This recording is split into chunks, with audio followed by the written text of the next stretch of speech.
शान्ति। यस श्रृङ्खला अन्तर्गत आज हामी जीवनमा मर्यादाको महत्त्व भन्ने विषयमा चर्चा गर्न गइरहेका छौँ। आदरणीय महानुभावहरू, मर्यादामा रहनु भनेको निश्चित नियम, विधि विधान वा अनुशासनमा रहनु हो। मर्यादामा रहनु व्यक्तिको नैसर्गिक स्वभाव हो। यो मनुष्यको स्वभाव संस्कार हो। यही मर्यादा एक ईश्वरीय संविधान हो। मर्यादा अलौकिक विधान पनि हो। जीवनमा श्रेष्ठ कर्मको आधार मर्यादा हो। मर्यादाको रेखाभित्रको जीवन सुखी, समृद्ध र सुरक्षित हुन्छ। मर्यादाले मानवलाई पाप कर्मबाट बचाएर श्रेष्ठ कर्ममा प्रवृत्त गराउँछ। मर्यादा सुन्दर र सफल जीवनको गोल्डन चाबी हो। जो मर्यादामा रहन्छ उसले श्रेष्ठ आचरण गरिरहेको हुन्छ। उसले समस्त संसारलाई उदाहरण बनेर मार्गदर्शन दिइरहेको हुन्छ।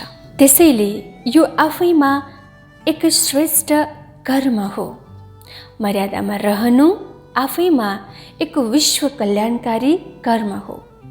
यही वास्तविक धर्म पनि हो। यही यथार्थ सेवा पनि हो। मर्यादा दैवी गुण हो, दैवी सम्पदा हो। सतयुगी श्रेष्ठ आत्मा अर्थात् देवात्माको विशेषताहरूमा मर्यादा एक मुख्य गुण हो। त्यसैले उहाँहरूलाई मर्यादा पुरुषोत्तम भनेर जानिन्छ। जीवनमा हरेक प्रकारका विचार, वाणी, व्यवहार र सम्बन्ध सम्पर्कमा ईश्वरीय मर्यादामा रहने पुरुष अर्थात् श्रेष्ठ आत्माहरूलाई नै मर्यादा पुरुषोत्तम भनिन्छ।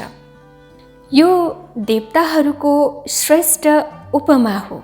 मर्यादाले जीवनलाई निश्चिन्त, बेफिक्र र निर्भय बनाउँदछ। किनकि जब जीवनमा गलती र पाप हुँदैन तब डरको कुनै स्थान हुँदैन। आत्मविश्वासमा वृद्धि हुन्छ। भूतकालको भूतले सताउँदैन। वर्तमानको अतिशय खुसीमा भविष्यको रेखाचित्र स्पष्टसँग कोर्न सकिन्छ। जहिले पनि मर्यादाले महानतालाई जन्म दिन्छ। महान व्यक्तिहरूले सदैव मर्यादालाई आफ्नो श्रेष्ठ हतियार बनाउँदछन्। मर्यादामा रहनेहरूको नै वास्तवमा मुहारमा मुस्कानले सुभूषित गर्दछ। मर्यादा मनको चञ्चलता र इन्द्रियको अनियन्त्रणको श्रेष्ठ समाधान हो। मर्यादाले सांसारिक आकर्षण र आसक्तिलाई मेटाउँदछ र नष्टमोह स्मृतिलब्ध बनाउँदछ। आदरणीय महानुभावहरू, मर्यादाको मूल्य अमूल्य हुन्छ। यो यस्तो अमूल्य हो जसले मानव जीवनलाई अमूल्य बनाएको हुन्छ। अनुशासन, सम्मान, आज्ञाकारिता, प्रेम, स्नेह, सहयोग, सद्भाव जस्ता मूल्यहरूले मर्यादारूपी भवन तयार भएको हुन्छ। जसरी मनुष्यको शरीरमा मेरुदण्डको महत्त्व हुन्छ, त्यसरी नै मनुष्य जीवनमा मर्यादाको महत्त्व हुन्छ। मर्यादा मानव जीवनको श्रृङ्गार हो। मानव जीवनको सूक्ष्म विज्ञानलाई जान्नको लागि अध्यात्मको ज्ञान हुनु जरुरी हुन्छ। अध्यात्म विद्या अनुसार जीव प्लस आत्माको संयोजनको नाम हो जीवन। जीवन केवल भौतिक सत्ता मात्र होइन, जीवनलाई सञ्चालन गर्ने आत्मसत्ताले हो। आत्माका लागि अध्यात्म चाहिन्छ। त्यसैले आत्माको यस सनातन सत्यलाई जानेर पुनः आत्मालाई त्यो परम सत्य, ज्ञानको सागर, गुणको सागर, सर्वशक्तिवान परमात्मामा एकाकार गरेर आत्मालाई पुनः पहिलाको जस्तै पावन, स्वच्छ, निर्मल बनाएर जीवनमा सही रूपले मर्यादालाई अपनाउन सकिन्छ। वास्तवमा आत्माको पवित्रताले नै मानवको मौलिक मर्यादालाई स्वतः स्थापित गर्न सक्दछ। निरन्तर आध्यात्मिक ज्ञानको अध्ययन, राजयोगको अभ्यासद्वारा जीवनमा मर्यादाको पालन गरेर संयम, नियमका आधारमा जीवनमा सफलता, खुसी, शान्ति र आनन्दको अनुभूति हुन्छ।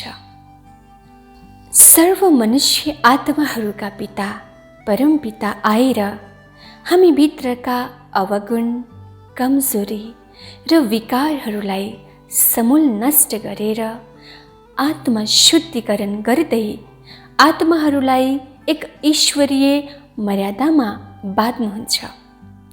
यही मर्यादा नै ईश्वरीय सन्तानहरूका लागि परम आभूषण हो। चञ्चल र अस्थिर मनलाई अनुशासनमा राख्ने यो एक आध्यात्मिक नियम हो। यही बन्धनबाट मनुष्य देवात्मा बन्दछ। विकृत आत्मा देवात्मामा परिणत हुन्छ। परमपिता परमात्मा शिव बाबा भन्नुहुन्छ, जो सदैव सन्तुष्ट हुन्छ, जो पुरुषमा परम छ, उत्तम छ, जो ईश्वरीय मर्यादामा रहन्छन्, हरेक श्रीमतको पालन गर्दछन्, तिनीहरूलाई नै मर्यादा पुरुषोत्तम भनिन्छ। प्रतिदिन शुभ प्रभातसँगै रात्रि अबेरसम्म हरेक पल, हरेक विचार, वाणी, कर्म, व्यवहार र सम्बन्ध सम्पर्कको लागि परमात्माले दिनुभएको श्रीमत रूपी परम प्रशिक्षण नै आध्यात्मिक मर्यादा हो। ब्रह्म मुहुर्तमा जागृत भएर ईश्वरीय स्मृतिमा रहनु, आध्यात्मिक सत्सङ्ग गर्नु, कर्मयोगको आचरण गर्नु, शुद्ध र सात्विक भोजन ग्रहण गर्नु, आत्मिक दृष्टिको अभ्यास गर्नु, बीचबीचमा विचारको ट्राफिकलाई चेक गर्नु, रात्रि विश्रामपूर्व सम्पूर्ण दिनभरिको कर्मको हिसाब किताब परमपिता परमात्मालाई बुझाउनु र परमात्माको स्मृतिसँगै विश्राम गर्नु लगायत दिनचर्या मर्यादा सहितको दिनचर्या हो।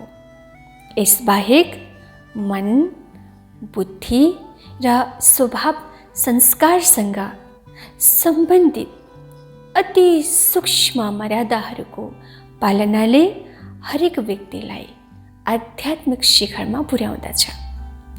जति ईश्वरीय श्रीमतको आधारमा मर्यादाको पालन हुन्छ, जीवन त्यति नै भव्य, सभ्य र दिव्य बन्दछ। मर्यादा पालना गर्नमा कष्ट अवश्य हुन्छ। सहनशील बन्नु पर्दछ, झुक्नु पर्दछ, धैर्य राख्नु पर्दछ। तर जो यस कष्टसँग डराउँछ ऊ कायर हो, कमजोर हो। तर जसले यस कष्टलाई सहेर मर्यादाको पालन गरेको हुन्छ उसले इतिहास रच्दछ। ऊ उदाहरणीय बन्दछ र उल्लेखनीय हुन्छ। ऊ युगौँ युगसम्म पनि सबैका लागि प्रेरणाको स्रोत बनेको हुन्छ। एउटा सानो मर्यादाको पालनाले मनुष्यलाई कैयौँ दुःख, झन्झट, पश्चाताप र गलत परिणामबाट बचाउँछ। ससाना अवज्ञाहरूले हामीलाई अक्सर बोझ र बन्धनयुक्त बनाइरहन्छ। जब मर्यादाको उल्लङ्घन हुन्छ तब अवस्था र व्यवस्था बिग्रन्छ। मर्यादाको अन्तर सम्बन्ध चरित्र, लक्ष्य र सफलतासँग जोडिएको हुन्छ। मर्यादाले व्यक्तिको पहिचान गराउँछ। मर्यादाविहीन मनुष्य एक होइन, हजारौँ कुराको गुलाम दास बन्दछ र पालना गर्नेहरू तन र मनबाट पूर्णतया स्वतन्त्र हुन्छन्। त्यसैले आदरणीय महानुभावहरू, मर्यादालाई बोझ, बन्धन र प्रतिबन्धको रूपमा नबुझी यसबाट अलग रहने र यसबाट मुक्त हुने बारे नसोचिकन मर्यादालाई वास्तविक स्वतन्त्रताको आधार मानेर जीवनमा अघि बढ्नुपर्छ। किनकि मर्यादा एक ब्रेक हो जसले जीवन रूपी यात्रामा हामीलाई गल्ती, कमजोरी र पाप रूपी दुर्घटनाबाट सदैव बचाइरहन्छ।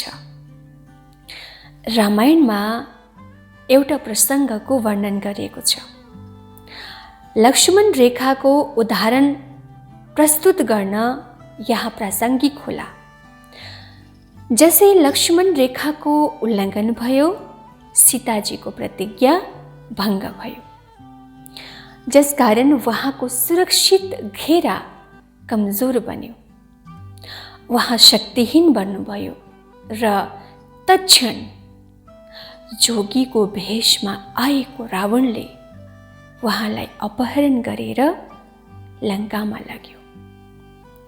रामायणको मुख्य द्वन्द्वको सिर्जना यसै रेखा उल्लङ्घन पश्चात भएको देखिन्छ। वनवासमै भए पनि श्री रामचन्द्रजीको साथले सीताजी सुखी र सुरक्षित महसुस गर्नुभएको थियो। तर जसै लक्ष्मण रेखाको उल्लङ्घन भयो तब उहाँको जीवन शोकमय बन्यो। रोदन र कन्दन उहाँको जीवन शैली बन्यो। पीडा र दुःखको अनुभव भइरह्यो। वास्तवमा यो कहानी प्रसङ्ग हामी मानव जीवनका लागि अति नै प्रेरणादायी शिक्षा हो। हामीले पनि परमात्माले दिनुभएको श्रीमद् रूपी मर्यादाको पालन नगरी मन तथा इन्द्रियहरूको चञ्चलता र स्थिरताको वशीभूत भएर जब कर्म गर्दछौँ तब त्यो कर्म पाप कर्म बन्दछ र त्यो पाप कर्मको परिणाम पक्कै पनि दुःखदायी, पीडादायी र भयानक बन्दछ। त्यसैले परमात्मा प्रदत्त श्रीमद् रूपी मर्यादाको रेखाभित्र स्वयंलाई सुरक्षित राख्नु र सोही मर्यादाको आधारमा कर्म गर्नु परम आवश्यक छ। आदरणीय महानुभावहरू, मर्यादाले जीवनलाई श्रृङ्गार गर्दछ। मर्यादाले जीवन शोभायमान हुन्छ। मर्यादालाई बोझ, बन्धन र प्रतिबन्ध नसम्झौँ, यसलाई जीवनशैली बनाऊ भन्दै आजको श्रृङ्खलाबाट बिदा हुन चाहन्छु। हजुरको दिन सुखद रहोस्, शिवमय रहोस्। हवस् त। ओम शान्ति शान्ति शान्ति।